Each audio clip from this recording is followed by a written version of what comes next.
नमस्कार, आप देख रहे हैं 4 PM और मैं हूं आपके साथ निधि तिवारी। पहले और दूसरे चरण के वोटिंग प्रतिशत में हुए बदलाव को लेकर बवाल थमने का नाम नहीं ले रहा है। अब फाइनल वोटिंग परसेंटेज और देरी को लेकर सुप्रीम कोर्ट में याचिका दायर कर दी गई है। एडीआर ने याचिका दायर की थी और इस पर सुनवाई भी हुई और सुनवाई के दौरान सुप्रीम कोर्ट में जबरदस्त घमासान देखने को मिला और सीजेआई चंद्रचूड़ चुनाव आयोग पर पूरी तरह से भड़क गए। चुनाव आयोग को जमकर फटकार लगाई और कहा कि जरूरत पड़ी तो पूरी रात सुनवाई के लिए बैठेंगे। पूरे मामले में क्या कुछ हुआ है, एक एक कर आपको सब कुछ बताएंगे। दरअसल एडीआर ने अपनी याचिका में वोटिंग परसेंटेज को लेकर संदेह जताया था। साथ ही उन्होंने चुनाव आयोग की निष्पक्षता पर भी संदेह जताया। एडीआर ने अपनी याचिका में आशंका जताई कि ईवीएम मशीनों को रिप्लेस किया जा सकता है ताकि फाइनल वोटिंग परसेंटेज को बढ़ाया जाए। इसी को लेकर सुप्रीम कोर्ट में सुनवाई हुई। फाइनल वोटिंग परसेंटेज में बढ़ोतरी के खिलाफ डाली गई इस याचिका की सुनवाई के वक्त सुप्रीम कोर्ट का माहौल काफी गर्म नजर आया।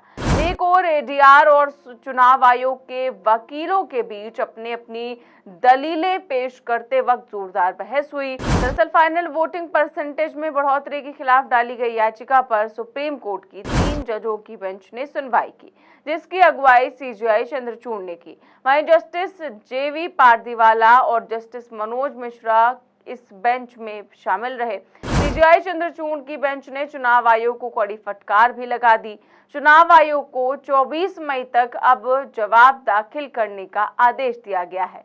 इसके अलावा कोर्ट ने कहा कि अगर जरूरत पड़ी तो हम मामले की सुनवाई के लिए पूरी रात बैठेंगे और सुनवाई करेंगे। देखिए, खबर भी लिखा हुआ है कि वोटिंग परसेंटेज बढ़ने पर सुप्रीम कोर्ट पहुंचा एडीआर। सीजेआई चंद्रचूड़ की पीठ ने कहा जरूरत पड़ी तो रात भर सुनवाई के लिए बैठेंगे। मतलब आप समझ सकते हैं कि इस पूरे मामले को कितनी गंभीरता से लिया गया है और कितना संजीदा ये मामला है। और लगातार एडीआर की तरफ से बताया जा रहा था कि हमें इस बात को लेकर संदेह है कि आखिर वोटिंग प्रतिशत इतना लेट क्यों दिया जाता है। पहले चरण का मतदान का फाइनल आंकड़ा देने में तो चुनाव आयोग ने 11 दिन का वक्त लगा दिया और इसके साथ ही वोटिंग प्रतिशत 5 से 6% बढ़ा दिया गया। एडीआर ने कहा कि चुनाव आयोग की ओर से 30 अप्रैल की प्रेस रिलीज में वोटिंग के फाइनल आंकड़ों की तुलना करें तो मतदान के दिन आए आंकड़ों से ये लगभग 5-6% ज्यादा है। फाइनल वोटिंग के आंकड़ों को जारी करने में अत्यधिक देरी, फिर 30 अप्रैल को जारी चुनाव आयोग के प्रेस नोट में असामान्य रूप से 5% से ज्यादा का अंतर सवाल खड़े करता है। एडीआर ने सुप्रीम कोर्ट से अपील करते हुए कहा कि इन आशंकाओं को दूर किया जाना चाहिए। मतदाताओं का विश्वास बनाए रखने के लिए ये जरूरी है कि चुनाव आयोग को निर्देश दिया जाए कि वो अपनी वेबसाइट पर सभी मतदान केंद्रों के फॉर्म की स्कैन हुई कॉपियां प्रदर्शित करें। इसमें मतदान समाप्ति के 48 घंटे के अंदर डाले गए वोटों के सर्टिफाइड आंकड़े भी हों। ऐसे में इसी याचिका के जरिए चुनाव आयोग से ये सवाल पूछा गया कि आखिर उसने वोटिंग के आंकड़े 11 दिन और 4 दिन बाद क्यों जारी किए। सुनवाई के दौरान सुप्रीम कोर्ट ने चुनाव आयोग से पूछा कि वेबसाइट पर मतदान के आंकड़े डालने में आपको दिक्कत क्या है। इस पर चुनाव आयोग के वकील ने कहा कि इसमें समय लगता है क्योंकि बहुत सारा डेटा इकट्ठा करना होता है। फिर chief justice of India D Y Chandrachud ने कहा कि ठीक है, चुनाव आयोग को याचिका पर जवाब देने के लिए कुछ समय जो है वो दिया जाना चाहिए। इसीलिए अब इसकी अगली सुनवाई 6वें चरण के मतदान के एक दिन पहले यानी कि 24 मई को होगी। उम्मीद की जा रही है कि तब तक चुनाव आयोग हर सवाल का स्पष्ट जवाब देगा और दूध का दूध और पानी का पानी हो जाएगा।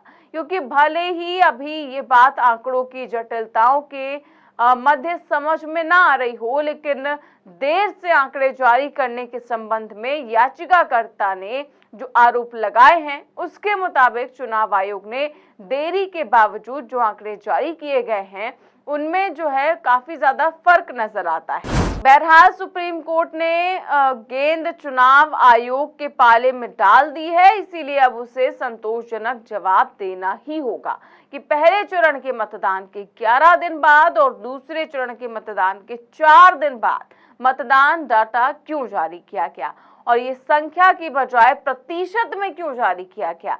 इसके साथ ही आखिर वोटिंग प्रतिशत में बढ़ोतरी कैसे हो गई, ये सारे सवाल जवाब जो है, इन सबके जवाब अब चुनाव आयोग को सुप्रीम कोर्ट में 24 मई को देने ही पड़ेंगे। ये ऐसे सवाल हैं, अगर इनका संतोषजनक जवाब चुनाव आयोग नहीं देगा तो कुछ ना करने के बावजूद उनका रवैया संदेहास्पद बना रहेगा और इस मामले में सीजीआई चंद्रचूड़ क्या कुछ करेंगे ये जरूर देखने लायक होगा, क्योंकि सीजीआई चंद्रचूड़ की बेंच के सामने जितने भी मामले गए हैं, जितनी भी याचिकाएं गई हैं, सब में किस तरह की कार्रवाई हुई है आप अच्छे से जानते हैं। और फिलहाल सुप्रीम कोर्ट ने चुनाव आयोग को इस मामले में कड़े निर्देश दे दिए हैं। अब देखना ये होगा कि चुनाव आयोग सुप्रीम कोर्ट के निर्देशों का पालन करता है या फिर नहीं करता है, और करता है तो कब तक करता है। फिलहाल आपको बता दें कि एडीआर से पहले तमाम विपक्षी पार्टियों ने भी इस मामले को लेकर सवाल उठाया था। जैसे ही आंकड़े जारी किए गए थे, वैसे ही जो ट्वीट्स हैं, जो आरोप है, उनकी झड़ी लग गई थी। तमाम पार्टियों के द्वारा तमाम तरह के आरोप लगाए जा रहे थे और चुनाव आयोग को लेकर सवाल खड़े किए जा रहे थे। कांग्रेस के राष्ट्रीय अध्यक्ष मल्लिकार्जुन खड़गे ने तो इंडिया गठबंधन के नेताओं को पत्र भी लिख दिया था और आरोप लगाया था कि फाइनल वोटिंग परसेंटेज में 5 से 6% की बढ़ोतरी हुई है। उन्होंने सभी दलों को इस मुद्दे पर सवाल उठाने के लिए कहा था और सभी दलों ने सवाल उठाए भी थे। और अब ये मामला क्योंकि सुप्रीम कोर्ट में पहुंच चुका है और सीजीआई चंद्रचूड़ की बेंच के सामने पहुंच चुका है, तो ये अब बेहद दिलचस्प हो चुका है। और जिस तरह से सुप्रीम कोर्ट ने और सीजीआई चंद्रचूड़ की पीठ ने चुनाव आयोग से जवाब जो है मांगे हैं और सवाल किए हैं, वो बेहद अहम है। और जिस तरह से फटकार लगाई है और साफ तौर पर कह दिया है कि हम इस पर रात भर सुनवाई करने के लिए तैयार हैं, जरूरत पड़ी तो रात भर इस पर सुनवाई भी होगी। तो फिलहाल इस मामले में क्या कुछ होगा ये तो वक्त ही बताएगा। फिलहाल इस खबर में बस इतना ही। देश और दुनिया की तमाम बड़ी खबरें जानने के लिए देखते रहिए 4PM न्यूज नेटवर्क। चैनल को सब्सक्राइब भी करिए और ज्वाइन भी करिए। नमस्कार।